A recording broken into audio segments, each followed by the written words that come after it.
Hi there, my name is Abigail and you're welcome to today's edition of Calm on the Go.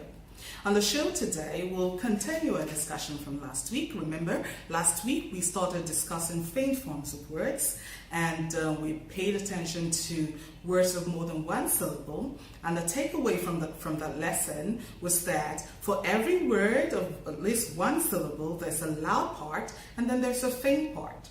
Well, today we're going to pay more attention to words with just one syllable, and we'll be looking at how to say certain types of words with one syllable, paying attention to how they are said in their faint forms.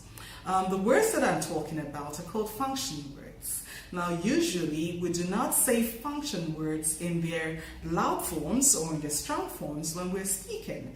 We usually stick to their faint forms. So we're going to learn how to say them in their faint forms in isolation, and then we're going to also look at examples of saying them in sentence environments because, well, of course, we speak in sentences, and so whatever we learn, we have to make them into sentences as well. So what are these words? What are these words? Important that you know that they belong to certain parts of speech in English, and you can see the parts of speech appearing on the screen right now. We're talking about prepositions, pronouns, auxiliary verbs, conjunctions, and articles. These 5 parts of speech make up the 40 or so function words that we're talking about are from these parts of speech, just as there's parts of speech, the 5 parts of speech. So what are the words themselves? We'll start with prepositions. Like I said, there are about 40 or so of those words, and we certainly can't take all of them in one lesson. So we'll just pick one part of speech today. So let's talk prepositions. And we'll be looking at 6 words that are often said faint, that are prepositions. First, I'll say the words in their loud form, and then I'll repeat the words in their faint form so that you can see the difference. At, ut. On, from,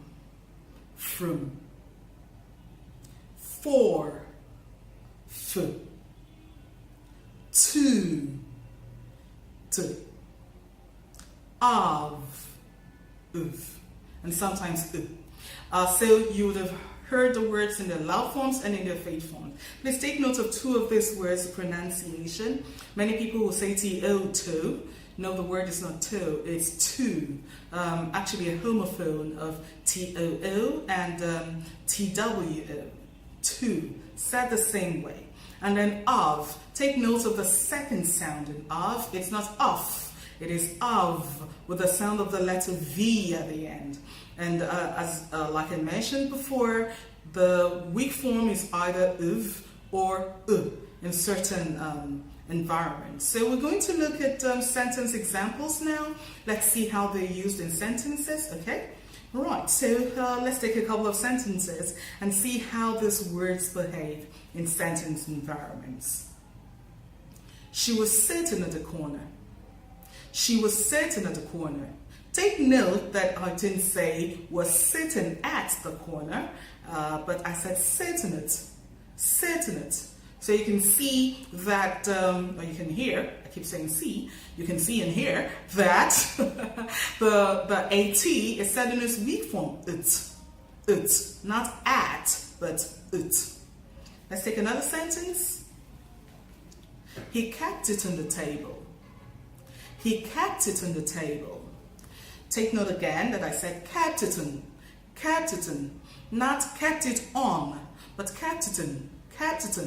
Again, the on is said in its weak form, Another sentence, take it from the bed. Take it from the bed. Take it from the bed. From the bed, not from the bed, but from the bed. Again, F-R-O-M is said in its weak form, from, not from, but from. Another sentence, I gave it to him. I gave it to him. I gave it to him. Again, T-O is not said as to or to, it's said as to. I gave it to, gave it to, gave it to, and not to or to. I want a tin of milk. I want a tin of milk. Now, in this sentence, the OF becomes just the schwa. In rapid speech, this often happens, that the function word is reduced to the barest minimum. And in this instance, it's reduced to just the schwa. It's reduced to tin of milk, tin of milk. And then we have, she bought it for you. She bought it for you. Again, FOR becomes F and not for. So you wouldn't say she bought it for you, but you say she bought it for you, for you, for you. So I hope you've taken note. Take note of how function words behave, how the schwa, remember the schwa? Remember the sound? Very good. That's the sound of the schwa. That is how the schwa influences the production of function words. Often the vowel sound is reduced to the schwa, so that what is realized is a very reduced form of the word or of the vowel, or you hear just the consonants only. So take note of this. In our next lesson, we'll be looking at another part of speech. Perhaps we'll look at conjunctions in the next lesson, and we'll see how conjunctions function in different forms in sentence environments. Until then, I urge you to keep speaking English, keep learning English, practice the things that you've learned. Yes, it's important. Practice, practice, practice.